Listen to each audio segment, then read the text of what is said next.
No matter how big or small your household is, everyone has to eat. Family meals are what brings us together, especially in this quiet time between the holiday season and Lent. We make the most of it just by keeping everything simple, familiar, and slow. I'll show you all the steps that I took to get these meals on the table, as well as a special message just for you. So let's put on our aprons and head into the kitchen. I'm SB, and this is SB Living.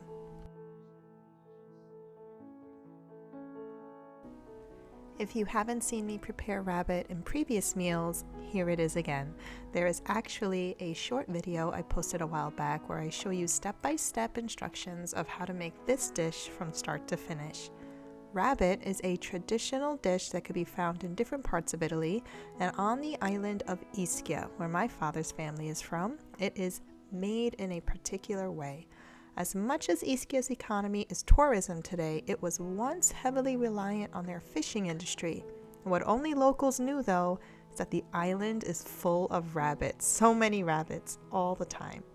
I grew up eating this rabbit dish every Monday night at my grandmother's house. It was a staple.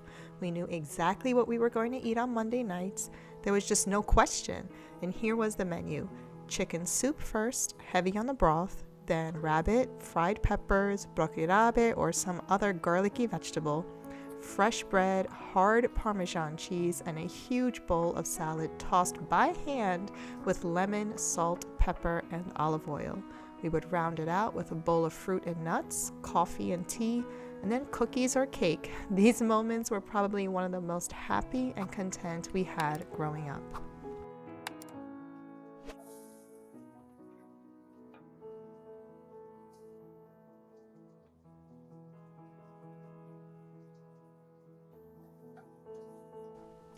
As far as cooking the rabbit, the trick is to just give it time. It really must be browned first, and there's different ways to do it, sometimes with flour, sometimes just with oil.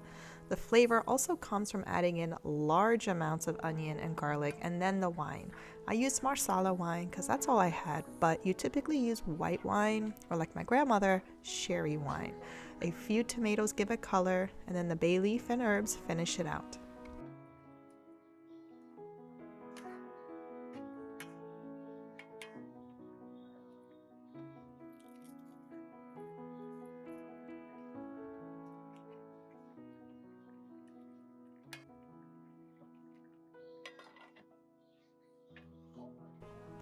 It baffles my mind that a dish like this is considered a luxury in New York City restaurants when it's actually a meal that could be found in both rich and poor households alike.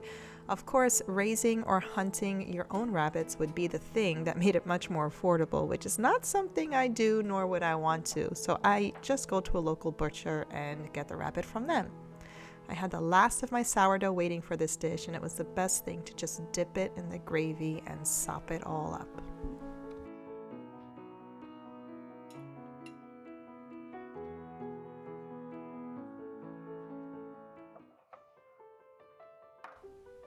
This next meal is very kid-friendly and also a great way to sneak in some extra protein on a pasta night, especially when Lent starts and fasting begins.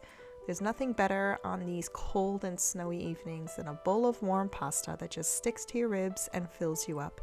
It's just a matter of putting together your basic tomato sauce, always starting with some garlic, and then adding in the red lentils before pouring in a few cans of crushed tomatoes.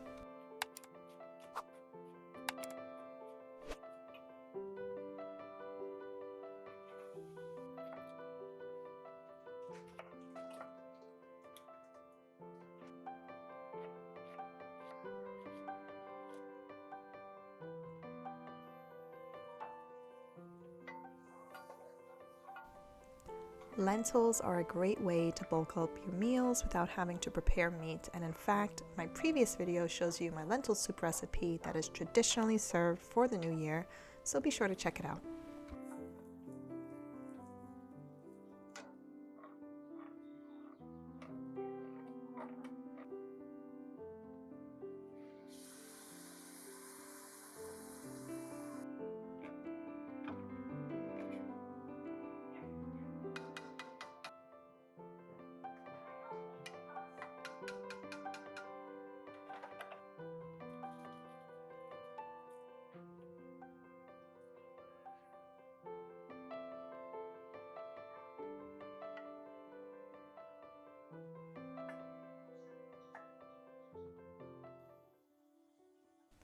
While the pasta is cooking, there's a mound of dishes and lunch boxes waiting for me to wash.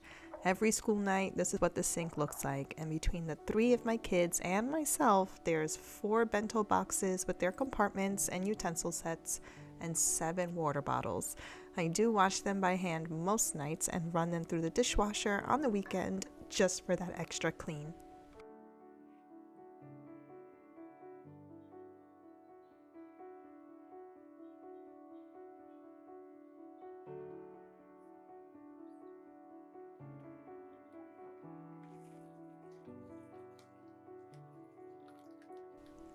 You can use any pasta for their sauce, but we decided on some swirly shaped pasta or cavatappi. This will turn out to be a red sauce version of mac and cheese. I prefer to put the pasta directly into the pot of sauce, even if some of the starchy water comes with it, because it'll just make it more velvety. After a good helping of pecorino romano on top, that's it, a simple dinner for a weeknight, and that just warms you through and through.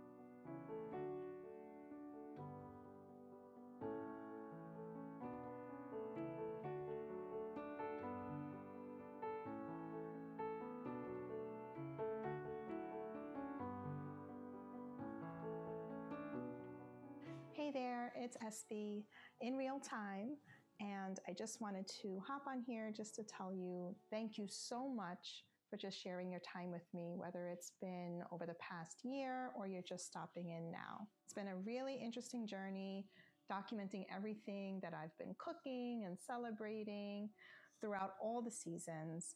And sharing these videos with you has really been helpful for me in maintaining the goals that I wanted for myself, which is to have a slow, seasonal, and spiritual life. And if those are your goals too, hopefully my content has been inspiring you to help you maintain those goals for yourself as well. I hope these videos are helping you make the most of the time that you have at home, especially in your kitchen. While I prepare more content, please let me know in the comments if there is something specific you'd like to see, whether it's a certain recipe or if it's something we celebrate throughout the year or just our day-to-day routine.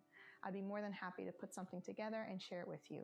I have several playlists on the channel, so make sure that you check them out and that you subscribe and hit the bell so that you know when the next video comes out. I appreciate your time. God bless.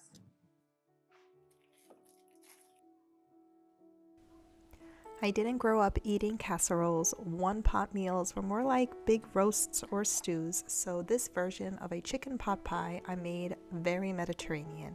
There's no flour or butter or cheese in it, and the crust is made by using frozen Spanakopita triangles that I buy in bulk at Costco. It's not a usual kind of cooking for me, but hey, when the mood hits, you take advantage.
While the chicken breast is browning, I'm adding in the vegetables I had in the fridge, which included the zucchini and some leftover tomatoes from the sauce I made earlier. Crushing them by hand is probably the easiest way to get the tomatoes in the pan.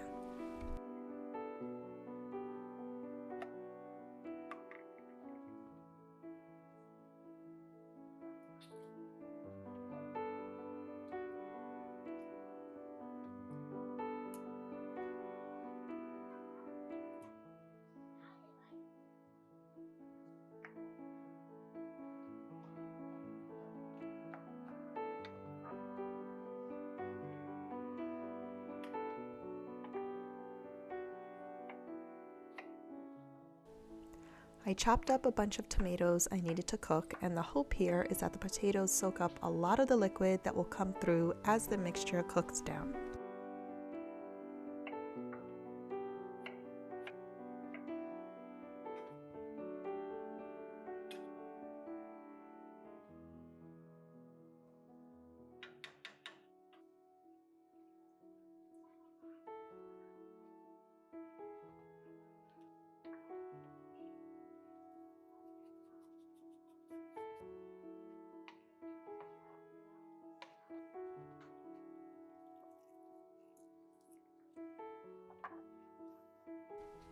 While I was hoping to have as much liquid evaporate as possible, I took the last remaining puff pastry out of the freezer and rolled it out. I love puff pastry, but I'm not used to cooking with it, so I'm just hoping this comes out okay. I should have known that the amount of liquid in the pot pie would prevent the puff pastry from getting puffy, but hey, the Spanakopita saved the day. It was still a delicious meal and provided nourishment and sustenance while we settled in at the table.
We go through so many bananas. There are weeks the kids eat them all, and then weeks when they decide they don't like bananas anymore.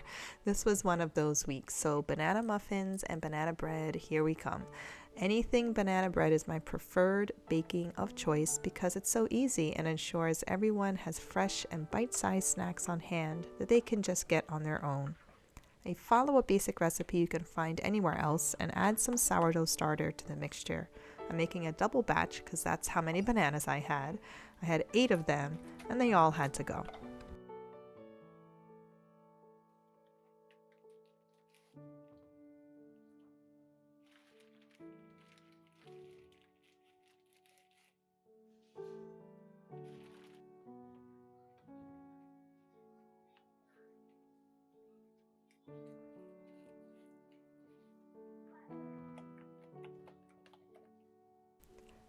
After the brown sugar and butter are whipped up, it's time for the eggs and the sourdough starter. I have so much starter at any given time that I need a reason to use it, and banana bread is as good as any other.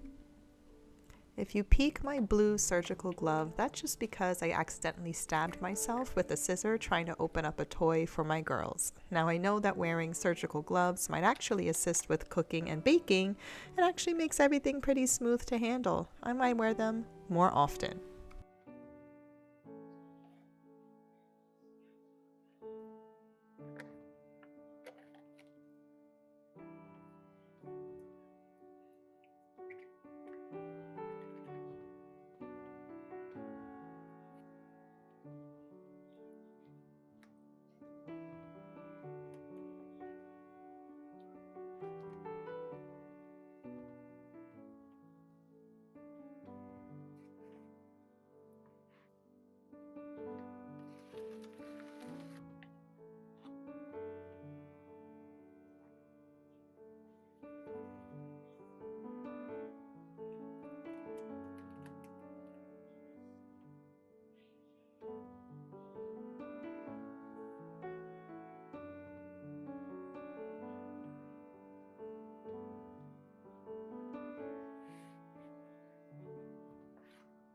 This round of baking made 24 banana bread muffins and 1 full banana bread loaf with chocolate chips on top. If I was a betting woman, I would say these treats would maybe last a full week. Maybe.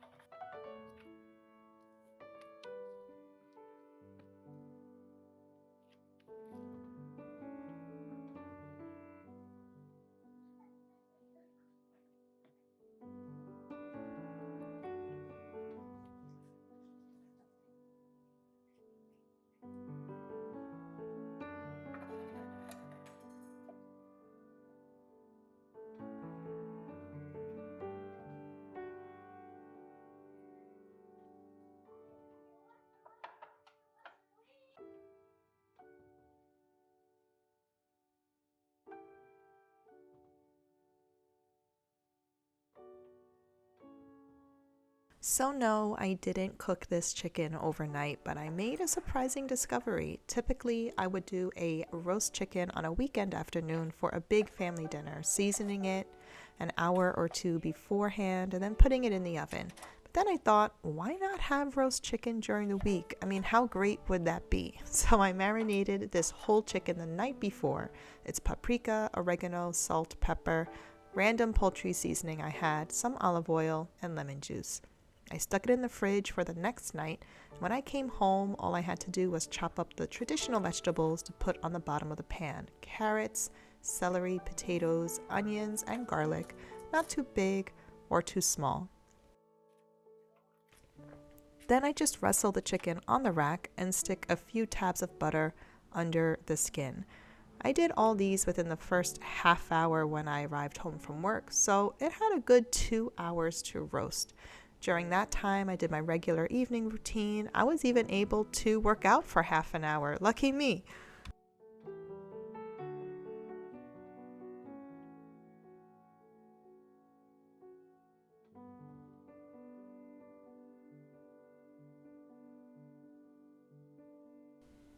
And this roast chicken was waiting for us for dinner. It was the easiest and juiciest roast chicken I had in a while, and I believe I owe it all to that overnight marinade, which from now on, I'm going to try my hardest to plan ahead and do. I really recommend you try it too and give yourself the pleasure of a full, juicy roast chicken on any weeknight. Subscribe, like, and comment for more content like this one. See you next time.